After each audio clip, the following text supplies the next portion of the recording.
नमस्कार दोस्तों, स्वागत है एक बार फिर से आप सभी का थिंक टैंक ट्यूटोरियल्स पे। आज की वीडियो एग्जाम पर्सपेक्टिव से तो बहुत इंपॉर्टेंट है ही और साथ ही बहुत बहुत इंटरेस्टिंग डिस्कशन होने वाला है। आज के लेक्चर में हम डिस्कस करेंगे, आपने न्यूज़ में बहुत ज़्यादा सुना होगा आज, क्योंकि बहुत ही अनयूजुअल तरीके से ये चीज़ चल रही है, इंडिया कनाडा का ऑन गोइंग कन्फ्लिक्ट। हम समझेंगे इन डिटेल कि ये कन्फ्लिक्ट एक्चुअली है क्या, इसके रूट कॉज क्या है, इसका बैकग्राउंड क्या है और इस कन्फ्लिक्ट का इंडिया की इंटरनेशनल इमेज और डिप्लोमेसी पे क्या असर पड़ने वाला है। ठीक है, इससे पहले मैं आपसे एक बात कहना चाहूँगा, अगर आप हमारे चैनल पे नए हैं और पहली बार आ रहे हैं तो प्लीज़ अगर आपको हमारे वीडियोस पसंद आते हैं तो उसको लाइक करें, शेयर करें और सब्सक्राइब करें। इससे पहले हमने अपनी इसी करंट अफेयर सीरीज में इंडिया के one nation one election scheme पर एक बहुत ही कॉम्प्रहेंसिव वीडियो बनाया हुआ है, आप उसको भी जाकर देख सकते हैं। ठीक है, तो चलिए शुरू करते हैं अपना आज का डिस्कशन, इंडिया कनाडा का ऑनगोइंग कन्फ्लिक्ट। ठीक, चलिए तो पहले तो हम लोकेशन देख लेते हैं एक बार। ठीक है, इंडिया की लोकेशन आप सब जानते हैं। ठीक, एक बार कनाडा को देख लेते हैं कि एक्चुअली पड़ता कहाँ पर है। कनाडा एक काफी बड़ा देश है, एक डेमोक्रेटिक कंट्री है और ये है आपका नॉर्थ अमेरिकन कॉन्टिनेंट। ठीक है, उसमें ये है कनाडा, ये हो गया यूएसए, यहाँ मैक्सिको और फिर उसके बाद Latin American and south American countries, जो कि एक अलग कॉन्टिनेंट है। ठीक है, तो ये है कनाडा की लोकेशन, जान लीजिए, समझ लीजिए। ठीक, अब चलते हैं आगे और अपनी मेन बात स्टार्ट करते हैं। देखिए, इस पूरे ना वीडियो को मैंने 4 पिलर्स में डिवाइड किया है, जिससे कि आपके लिए वीडियो समझना बहुत ही आसान हो जाएगा। पहला, खालिस्तान इशू। इस वीडियो के या इस टॉपिक के बोलूं कोर पर है ये इशू। ठीक है, दूसरा, हरदीप सिंह निज्जर। ये एक ऐसा शख्स है जिसकी वजह से या फिर कह लें जिसको लेकर ये पूरा इशू जो है वो एकदम से बस्ट आउट हुआ है। ठीक, अगला, कनाडाज एक्शन। कनाडा ने कुछ ऐसा एक्शन लिया जो बहुत ही कह लें इमेच्योर और बहुत ही अनसीन है। ठीक है, किसी भी सॉवरेन कंट्री के द्वारा। ठीक, फिर उसके बाद हम देखेंगे, ये तो हो गई हमारी कहानी जिसको हम बिल्ड करेंगे शुरुआत के 5-10 मिनट में, जिसमें हम ये देखने की कोशिश करेंगे एक्चुअली हुआ क्या था, अंडरस्टैंडिंग डेवलप करेंगे कि बैकग्राउंड क्या था। फिर हम चलेंगे हमारे चौथे पिलर में, आपके एग्जाम के पर्सपेक्टिव से बहुत बहुत इंपॉर्टेंट, हम डायमेंशंस देखेंगे कि इंडिया कनाडा के रिलेशंस कैसे हैं कल्चरल फ्रंट पे, हमारे पॉपुलेशन वहाँ जो रहती है उसके फ्रंट पे। आपको पता होगा सब्सटैंशियल इंडियन पॉपुलेशन कनाडा में रहती है आज भी। ठीक है, इवन आपने देखा होगा, आपको पता होगा कई सारे स्टूडेंट्स वहाँ पढ़ते हैं। ठीक, और फिर उसके अलावा क्या है, फिर एफडीआई का सीन क्या है, फिर हमारे ट्रेड कैसे हो रहे हैं, सब कुछ देखेंगे। ठीक है, यहाँ से आप जो नॉलेज लेके जाएंगे वो आपको क्वेश्चन टैकल करने में क्या करेंगे, हेल्प करेंगे। ठीक है, चलिए, तो ये 4 प्लेयर है। पहले डिस्कस करते हैं खालिस्तान इशू। आप में से बहुतों को पता होगा खालिस्तान इशू क्या होता है, जिसको नहीं पता है मैं आपको क्विकली बता देता हूँ। खालिस्तान एक नए देश की मांग है, मेजरली सिख लीडर्स के द्वारा, जो क्या चाहते हैं, जो चाहते हैं इंडिया के पंजाब और पाकिस्तान के पंजाब से थोड़ा थोड़ा हिस्सा काटकर एक सेपरेट देश खालिस्तान बनाना। ठीक है, यही है पूरा issue in short and simple language. तो जो इसको सपोर्ट करते हैं उनको कहलाते हैं खालिस्तानी लीडर्स। ठीक, ये हो गई किसकी, खालिस्तान इशू की। अभी मैं कनेक्ट करूंगा कि इसमें ये कैसे कनेक्टेड है। ठीक है, इसमें क्या रोल है इस इशू का। ठीक, उसके बाद हरदीप सिंह निज्जर। देखिए, इसको समझ लेते हैं 2 मिनट, बहुत ही इंपॉर्टेंट है ये। देखिए, निज्जर कौन था। निज्जर एक कह लीजिए टेररिस्ट या फिर खालिस्तानी सेपरेटिस्ट लीडर था। मैं टेररिस्ट क्यों बोल रहा हूँ, बिकॉज ये इंडियन रिकॉर्ड्स में डेजिग्नेटेड टेररिस्ट है। ठीक है, कैसे हुआ ये, 1995 में पंजाब के देन सीएम की हत्या हो जाती है और उसमें कई सारे प्राइम सस्पेक्ट्स और लोगों को गिरफ्तार किया जाता है, उसमें से एक निज्जर भी था। ठीक है, निज्जर को गिरफ्तार किया जाता है और जेल में रखा जाता है, अपनी कुछ ना कुछ जुगाड़ लगा के या कुछ ना कुछ क्या कह सकते हैं उसको, अपने वेज एंड मीन्स का इस्तेमाल करके ये पुलिस वालों को पैसा खिलाता है और करप्शन के जरिए क्या जेल से भाग जाता है और जाकर बस जाता है कहाँ, कनाडा में। थोड़े ही टाइम बाद इसे वहां की सिटीजनशिप मिल जाती है, ठीक है। तो ये कैनेडियन सिटीजन बन जाता है यहाँ से भागने के बाद कनाडा में जाके, ठीक है। एक तो ये मेजर टेरर एक्टिविटी थी। फिर उसके बाद 2007 में लुधियाना में क्या होता है, एक बॉम्ब ब्लास्ट होता है श्रृंगार सिनेमास में।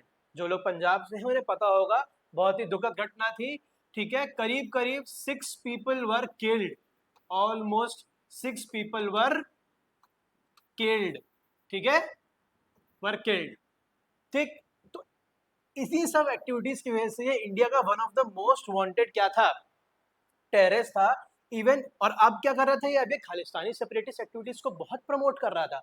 तो इंडिया ने इसके ऊपर लगभग लगभग 10 लाख रुपए का रिवॉर्ड भी रखा था, ठीक है। तो ये क्या था, डेजिग्नेटेड टेररिस्ट था, खालिस्तानी लीडर था और इंडिया का one of the most wanted criminal था, ओके। और ये सिटीजन कहाँ का था, कनाडा का। तो होता क्या है, पिछले साल जून 2023 में, पिछले साल जून 2023 में कनाडा के ब्रिटिश कोलंबिया में निज्जर की गोली मारकर हत्या कर दी जाती है, ठीक है, बाय सम अनआइडेंटिफाइड पीपल, ठीक है, बाय सम अनआइडेंटिफाइड पीपल। इन्वेस्टिगेशन चलती है, थोड़े अरेस्ट भी होते हैं, ठीक। इन्वेस्टिगेशन में निकल के आता है, कैनेडियन गवर्नमेंट कहती है और directly PM of Canada Justin Trudeau, आप सबको पता होगा, बड़े ही आम तौर पर कैनेडियन पार्लियामेंट में आते हैं और सितंबर 2023 में कहते हैं कि we have evidences, we have links of Indian diplomats being involved with the murder of Hardeep Singh Nijjar. Canadian police कहती है कि हमारे पास सबूत है, हमारे पास सबूत है, मतलब पुलिस और पीएम, या हम लोग कह लेते हैं गवर्नमेंट सीधा, ये दोनों ही क्लेम कर रहे थे कि इंडियन डिप्लोमेट्स का क्या है, हाथ है किसमें, निज्जर को मारने में, ठीक है। चलिए, अब इंडिया क्या करता है, इंडिया रिस्पांस देता है। इंडिया वही रिस्पांस देता है कि all these allegations are absurd and motivated. क्या बोलता है, मोटिवेटेड। याद रखिएगा इस शब्द को, अभी समझेंगे तब समझ जाएंगे पूरा। मोटिवेटेड है ये, कैसे मोटिवेटेड है, पॉलिटिकली मोटिवेटेड है, अभी ये समझेंगे कैसे, ओके, ठीक। चलिए, तो होता क्या है, अभी तक बात हुई, निज्जर मर जाता है और इंडियन डिप्लोमेट्स पे क्या लगाती है कैनेडियन गवर्नमेंट, इल्जाम लगाती है। फिर उसके बाद क्या होता है, इंडियन गवर्नमेंट रिप्लाई करती है कि ऑल दिस आर बेसलेस, अगर आपके पास कोई एविडेंस है तो उसे प्रोड्यूस करें। और मजे की बात क्या है कि कैनेडियन गवर्नमेंट ने आज तक कोई भी एविडेंस या प्रूफ हमें प्रोड्यूस नहीं करा है, बस बेसलेस बातें हो रही हैं, ठीक। कट शॉर्ट टू अक्टूबर 2024 क्या होता है, कुछ ऐसा होता है कि ये पूरा मैटर बस्ट आउट हो जाता है। देखिए, कैनेडियन गवर्नमेंट क्या करती है, कुछ इंडियन ऑफिशियल्स को, इंडियन डिप्लोमेट्स को जो कनाडा में पोस्टेड थे, उनको पर्सन्स ऑफ इंटरेस्ट नेम कर देती है। मतलब ये कैनेडियन लैंग्वेज का, कैनेडियन नोमेनक्लेचर में वहां पे यूज होने वाला शब्द है, इसका बेसिकली ये मतलब है कि इंडियन डिप्लोमेट्स को ऑफिशियली अपनी इन्वेस्टिगेशन में क्या करती है, नेम कर देती है, ठीक है। और इसके साथ साथ दूसरा बड़ा स्टेप क्या लेती है, एक इंडियन डिप्लोमेट है सीनियर पवन कुमार राय, उनका नेम क्या पब्लिकली आउट कर देती है। बहुत बड़ा ब्लंडर, ठीक है। क्यों, क्योंकि डिप्लोमेट्स का नेम क्या करते हैं हम, एक सॉवरेन देश दूसरे सॉवरेन देश के डिप्लोमेट्स का नेम आउट नहीं करता है। नेशनल थ्रेट होता है, सिक्योरिटी थ्रेट होता है, इनका पर्सनल थ्रेट भी होता है, दो बहुत बड़े ब्लंडर्स, ठीक है। तो उससे फिर क्या हुआ, इंडियन गवर्नमेंट भी क्या करता है, रिस्पॉन्स करता है और अपना high commissioner to Canada, high commissioner to Canada वापस बुला लेता है अलोंग विद अदर डिप्लोमेट्स, और कैनेडियन डिप्लोमेट्स जो इंडिया में पोस्टेड थे उनको भी एक्सपेल कर देता है। मतलब यही टाइम है जब क्या होता है, डिप्लोमेटिक टाइज क्या होते हैं, खत्म होने की कगार पे आ गए, ठीक है। आज की बात करें तो इंडिया कनाडा के डिप्लोमेटिक टाइज ऑलमोस्ट एंड पे हैं, ठीक। ऑलमोस्ट भी हटा दोगे, केवल एंड बोलोगे तो भी ठीक है, क्यों? सबसे बड़ा स्टेप देखिए, डिप्लोमेटिक टाइज कैसे बनते हैं? आप अपनी एम्बेसीज एक्सचेंज करते हैं, अपने हाई कमिश्नर्स, अपने डिप्लोमेट्स एक्सचेंज करते हैं। खत्म, बुला लिया, वापस भेज दिया, खत्म। ठीक, समझ गए आप? ये थी क्या? अभी बस्ट आउट हुआ है, बहुत बस्ट आउट हुआ है। और अभी भी आप समझ लीजिए मजे की बात, अभी भी कोई एविडेंस ऑफ प्रोड्यूस आज तक नहीं करा है। किसने? Canadian government. अब ट्रूडो ने खुद खुले तौर पर इसे कबूल कर लिया है कि हमारे पास कोई एविडेंस या लिंक नहीं था या प्रूफ नहीं। ठीक है, और मजे की बात, सबसे हैरानी की बात क्या है कि कैनेडियन पुलिस क्या बोलता है? कैनेडियन पुलिस बोलता है, आपको जान के हैरानी होगी, कैनेडियन पुलिस बोलती है कि इंडियन डिप्लोमेट्स लोकल गैंग्स के साथ मिलकर काम कर रहे हैं। इवन लॉरेंस बिश्नोई गैंग, आपने सुना होगा, उसका भी नाम लिया उन्होंने कि ऐसे कैसे, कैन यू बिलीव दैट? ठीक, ऐसा काम करा है किसने? इन्होंने, विदाउट एनी प्रूफ कि इनके साथ इंफॉर्मेशन पास कर रहे हैं ये Indian diplomats, information local gangs को देते हैं, इनके थ्रू मर्डर्स करवाते हैं। Absolutely absurd. एंड क्या कहा था मैंने? मोटिवेटेड। चलिए, एक शब्द को मैंने गौर करने के लिए कहा था, मोटिवेटेड। 2 मिनट में इसको समझते हैं कि ये क्या माजरा है भाई। यही पूरी कहानी की जड़ है, मैंने आपको कहा था। ठीक, देखिए होता क्या है, बताया था मोटिवेटेड क्यों। मोटिवेटेड क्यों? देखिए होता क्या है, जो कैनेडियन गवर्नमेंट है ना, उस पे खालिस्तानी इन्फ्लुएंस बहुत ज्यादा है। ये कैसे आता है? देखिए, वहां जो सिख पॉपुलेशन रहती है कनाडा में, आप जानते हैं सब्सटैंशियल रहती है। ठीक, वो कोई ऐसी वैसी पॉपुलेशन नहीं है, वो कोई ऐसी वैसी पॉपुलेशन नहीं है। और क्या है, बहुत ही इन्फ्लुएंशियल पीपल हैं, रिच बिजनेसमैन हैं, बहुत ही इन्फ्लुएंशियल पॉलिटिशियंस हैं, सोशल लीडर्स हैं, ठीक है, फिलैंथ्रोपिस्ट हैं, बहुत ही इन्फ्लुएंशियल लोग हैं। एक इंसान का एग्जांपल लीजिए, या फिर यही मेन इंसान है, जगमीत सिंह। ये वहां के लीडर है, एक पार्टी है एनडीपी, न्यू डेमोक्रेटिक पार्टी, उसके क्या है, लीडर है। 2019 के कैनेडियन प्राइम मिनिस्टर के चुनाव में ये खड़े भी थे, और लगभग 25 से 26 सीटें लेकर भी आए थे। ठीक है, आप सोचिए, एक इंडियन ओरिजिन पर्सन कनाडा में जाके इतना इन्फ्लुएंस रख रहा है, तो इट्स अ बिग थिंग। और मजे की बात क्या है, या दुख की बात क्या है, he is a Khalistani supporter. अब आप समझिए, 2019 में ट्रूडो की सरकार बनी, लेकिन कैसे बनी? इनके कोलेशन से बनी। ट्रूडो मेजॉरिटी नहीं पा पाए थे वोट में, तो मतलब ट्रूडो की सरकार में जगमीत सिंह का क्या था? कोलेशन का सपोर्ट था। यहीं से आता है क्या? खालिस्तानी इन्फ्लुएंस सरकार में, कनाडा की सरकार में। और क्या है, ये बहुत प्रेशराइज्ड है, वोट बैंक पॉलिटिक्स है, अपीजमेंट पॉलिसी है, जो ये क्या कर रहे हैं, इनके इन्फ्लुएंस में आके इंडिया को सरेआम क्या कर रहे हैं, इंडिया पे एलिगेशंस लगा रहे हैं विदाउट एनी प्रूफ। ठीक, अब तो ये हाल हो गया है, इतने बेसलेस थे कि उनकी पार्टी के खुद के मिनिस्टर्स और खुद के इन्फ्लुएंशियल लीडर्स क्या कह रहे हैं कि ट्रूडो ने क्या करा है, बहुत गलत करा है, और इन दोनों के कंट्री के रिलेशंस को क्या करा है, स्पॉइल करा है। समझ गए आप?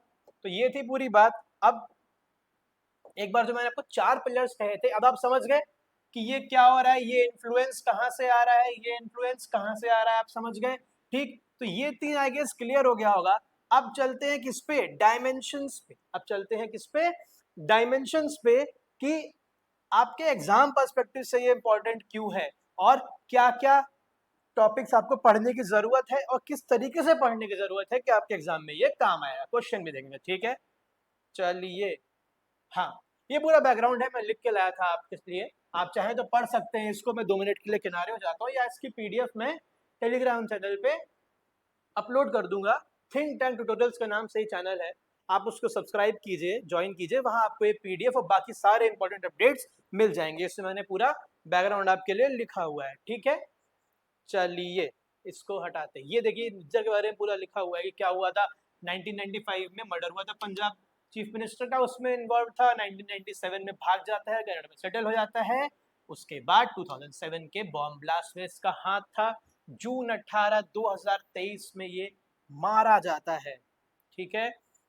कॉजेस क्या है? खालिस्तान इशू अभी समझा। देखिए, ये बहुत बड़ी है, lack of talks through diplomatic channels.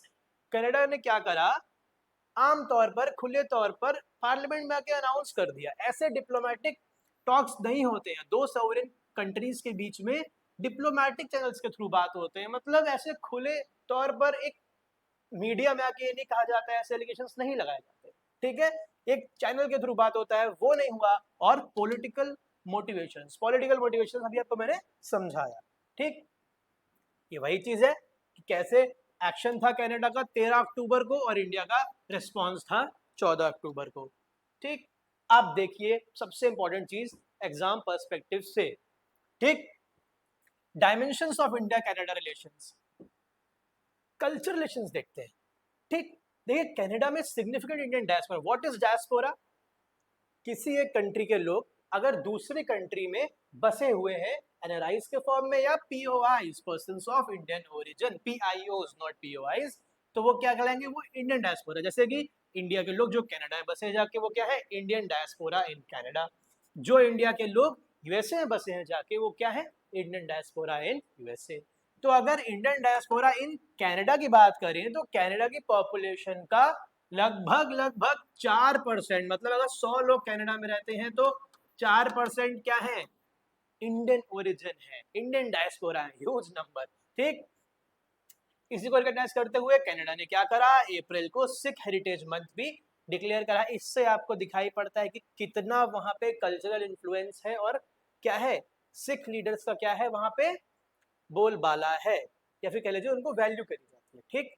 About 5.26% of overseas Indians live in Canada, including NRIs. अच्छा, अब इस डेटा में, और इस मैं ये डेटा आपको क्यों दे रहा हूँ? डेटा से ही आप अपना आंसर क्या करेंगे? सब्सटैंशिएट करेंगे, तभी मार्क्स मिलेंगे।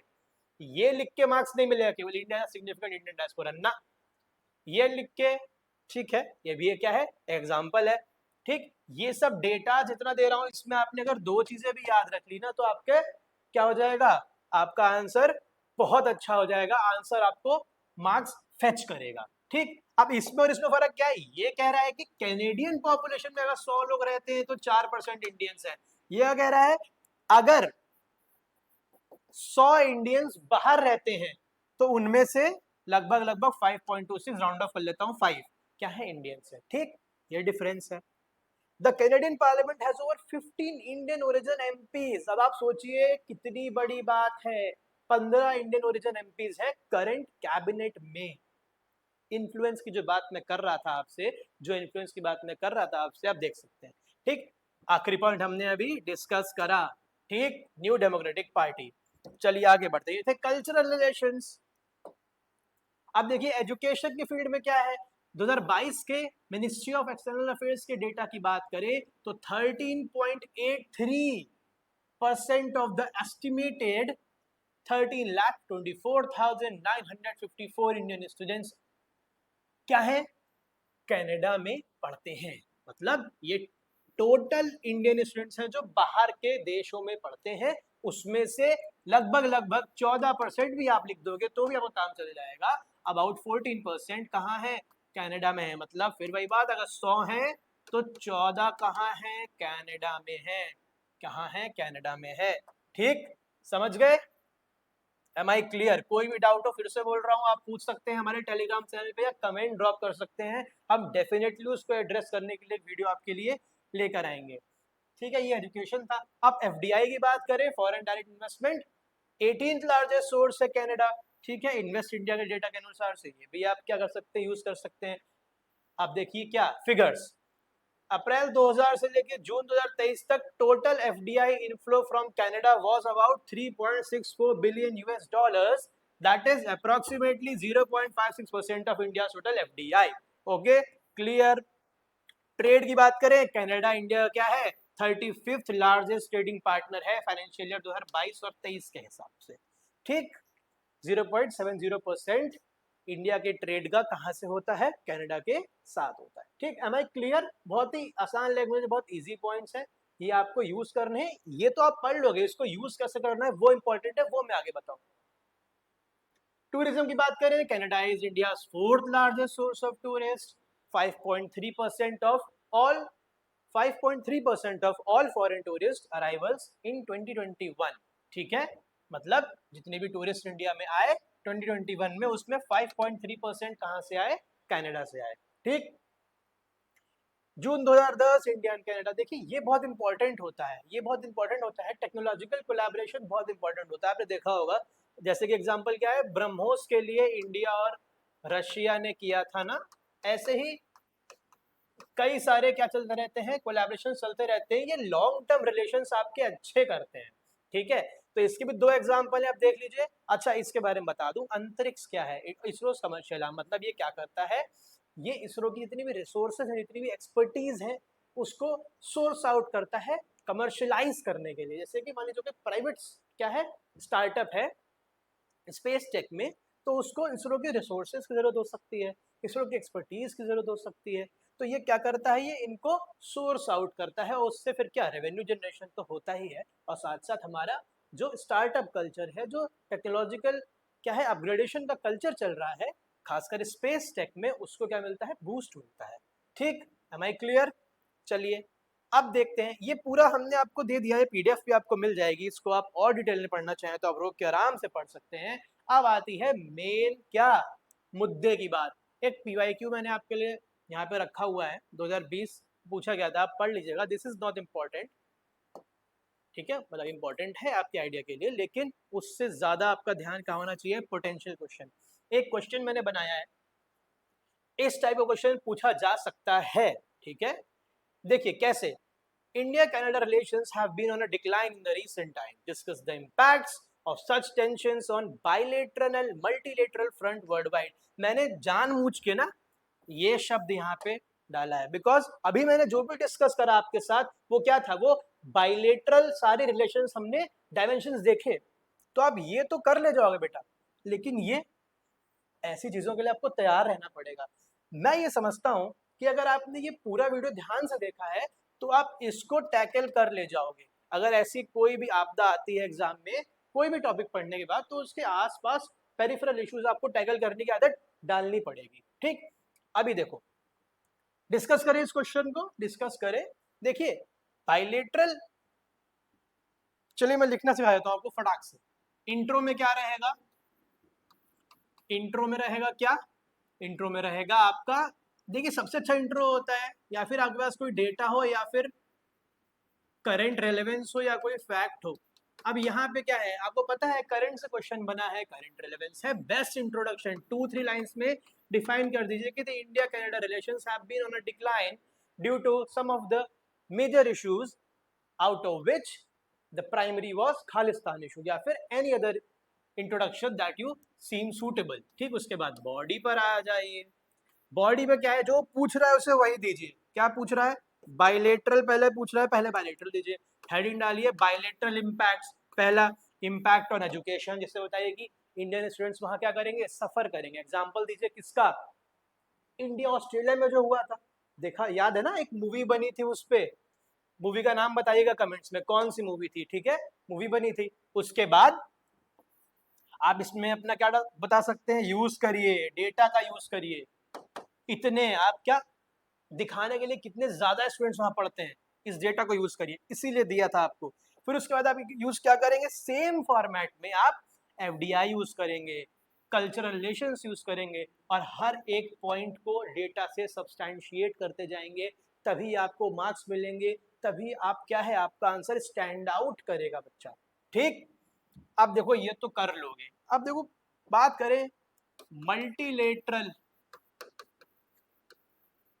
मल्टीलेटरल क्या होता है, जहां पे एक से या दो से ज्यादा कंट्री साथ में क्या करती हैं, कोलैबोरेट करती हैं, साथ में कोऑर्डिनेट करती हैं। जैसे कि बात करूं एससीओ, शंघाई कोऑपरेशन ऑर्गेनाइजेशन, है ना, इसको क्या कहेंगे, मल्टीलेटरल ऑर्गेनाइजेशन कहेंगे। क्यों, क्योंकि India, China, Russia etcetera etcetera कई सारी कंट्रीज हैं, आसियान को ले लीजिए, है ना, ठीक, एक्सेट्रा, ये क्या है मल्टीलेटरल। तो मल्टीलेटरल फ्रंट पे क्या मतलब, दुनिया में कई सारी कंट्रीज के कंसर्न में ऑल ओवर द वर्ल्ड क्या फर्क पड़ेगा। देखिए मैंने भी इस पे क्या करा, रिसर्च नहीं करा, लेकिन अगर मैं अभी अभी इस टॉपिक के बेसिस पे सोचने बैठूं, तो क्या लिख सकता हूं, G20 पे इम्पैक्ट पड़ेगा। क्यों, क्योंकि इंडिया कनाडा वहां पे क्या है, दोनों मेंबर हैं, तो इस इशू को लेकर क्या होगा, G20 की स्मूथ फंक्शनिंग में, कोलैबोरेशन पे क्या पड़ेगा, असर पड़ेगा। एग्जाम्पल आपका क्या देखते हो, एससीओ का एग्जाम्पल, इंडिया पाकिस्तान का जो बायलेटरल इशू चलता आ रहा था, उससे एससीओ कई साल तक स्थगित रहा था, स्मूथ फंक्शनिंग नहीं हो पाई थी, ठीक है, तो G20 पे असर पड़ सकता है। ठीक, उसके बाद क्या, फॉर एग्जाम्पल यूएनएससी की जो इंडिया की परमानेंट सीट की क्या है, परमानेंट सीट की क्या है लड़ाई चल रही है, जो मांग चल रही है, इसमें क्या है कई, जिसमें क्या है पहले के मुताबिक, पहले के तौर पे देखें, पहले से कंपैरिजन में देखें तो इंडिया बहुत अच्छे पोजीशन में है, ठीक है। तो क्या है इसकी क्या हो जाएगी, लड़ाई में चोट आएगी या फिर इसकी मांग में चोट आएगी, इस पे असर पड़ेगा, आप लिख सकते हैं इट विल अफेक्ट नेगेटिवली। आप कहेंगे क्यों सर, देखिए अभी प्रूफ नहीं है ऑब्वियसली, बट जो कैनेडियन पार्टनर्स हैं, जैसे कि आपको बहुत बड़ा एग्जांपल देता हूं मैं, five eyes alliance, five eyes alliance सुना होगा, USA, UK, Australia, New Zealand and Canada, ये एक स्ट्रेटेजिक इंटेलिजेंस शेयरिंग अलायंस है इन 5 कंट्रीज की। एग्जांपल के लिए बता रहा हूं, इसी ने क्या कर दिया है, इसमें यूएस ने और बाकी फाइव अलायंस पार्टनर्स ने क्या करा है, इंडिया को बोला है that India should abide with the legal process of Canada. India ने बोला है भाई दिक्कत तो वही है, कोई लीगल प्रोसेस चालू तो करो, कुछ करो तो हम क्या करेंगे, एक बार देख लो आप, मैं किनारे हो जाता हूँ, तो हम क्या करेंगे, तो हम बिल्कुल अबाइड करेंगे, आप लीगल प्रोसेस तो चालू करिए, दिक्कत तो वही है कि आपने लीगल प्रोसेस नहीं चालू करा है, ठीक। तो ये एग्जाम्पल था कि इस तरीके से क्या होता है, इन सब चीजों से हमारा इंटरनेशनल प्रेस्टीज, हमारी वैल्यू इंटरनेशनल एरेना में क्या होती है, कम होती है, ठीक। और यही लोग तो हैं यूएसए, यूके, ठीक, जो हमें इसमें मदद करेंगे। आप समझ गए, ये 2 एग्जाम्पल है मल्टीलेटरल फ्रंट पे कैसे असर पड़ेगा, किसका, इस चीज का, ठीक।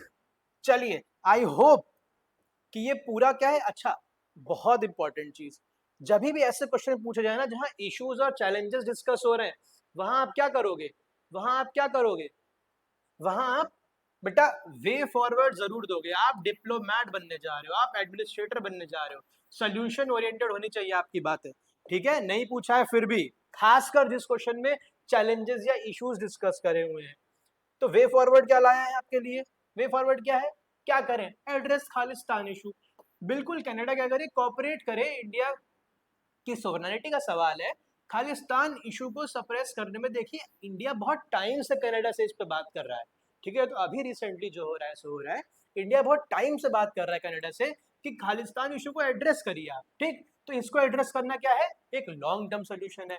फिर क्या है, डिप्लोमेटिक टॉक्स करिए, इकोनॉमिक कॉपरेशन करिए, जहां इकोनॉमिक इंटरेस्ट इन्वॉल्व हो जाता है, फिर वहां पर क्या होता है, वहां पर लड़ाई झगड़े कम होते हैं। आप देख रहे हैं इंडिया के साथ कनाडा का क्या है, India should resume trade talks, ठीक है, किसके लिए, कॉम्प्रिहेंसिव इकोनॉमिक पार्टनरशिप एग्रीमेंट के लिए, ठीक। एक ये पॉइंट हो गया, डिप्लोमेटिक टॉक से बात करिए, हमने देखा ना कि आप ऐसे मीडिया में आने की जगह क्या करिए, डिप्लोमेटिक चैनल से बात करिए और पीसफुल तरीके से नेगोशिएशन से क्या करिए, इसका सोल्यूशन निकालिए। फिर यूएन जैसी क्या है, इंटरनेशनल कॉपरेशन चैनल्स क्या कर सकते हैं, बॉडीज क्या कर सकती हैं, मीडिएट कर सकती हैं और इस मुद्दे को क्या कर सकती हैं, पीसफुल तरीके से खत्म करने में या सॉल्व करने में हेल्प कर सकती हैं। आई होप ये वीडियो आपके लिए क्लियर है पूरा, इसमें कोई डाउट नहीं है, ठीक है, इसमें कोई डाउट नहीं है, ठीक। निज्जर कौन था, कौन क्या था, क्या हुआ, किसने कहा, कहानी भी आपको सुना दी, सारे डायमेंशंस भी आपको बता दिए, ठीक। पिलर्स याद रखिएगा, ठीक है, बहुत इंपॉर्टेंट है, ये आपको पता ही होगा मैं उम्मीद करता हूं। और फिर चलिए, ठीक, तो अगर आपने अब तक सब्सक्राइब नहीं किया तो सब्सक्राइब कर दीजिए, ऐसे इंटरेस्टिंग और बहुत ही यूजफुल वीडियोस एक कॉम्प्रिहेंसिव तरीके से हम आपके लिए लेकर आते रहेंगे, इंटरनेशनल और नेशनल अफेयर्स से रिलेटेड, ठीक है। Thank you for watching this video, please like share and subscribe, है ना, और टेलीग्राम चैनल ज्वाइन कर लीजिए सारे ही इंपॉर्टेंट अपडेट्स के लिए। इससे पहले हमने वन नेशन वन इलेक्शन पर वीडियो बनाया हुआ है, उसको देखिए, वही बहुत इंपॉर्टेंट है, वहां से क्वेश्चन बनने के भी बहुत बहुत चांसेस हैं। Follow us on all social media platforms, think tank tutorials, यही नाम है हर जगह। फोटो कौन सी है देखना चाहते हो तो नीचे देख लो, जहां पे सब्सक्राइब करोगे तो दिख जाएगी फोटो, ठीक है। Thank you so much for joining us, have a good day.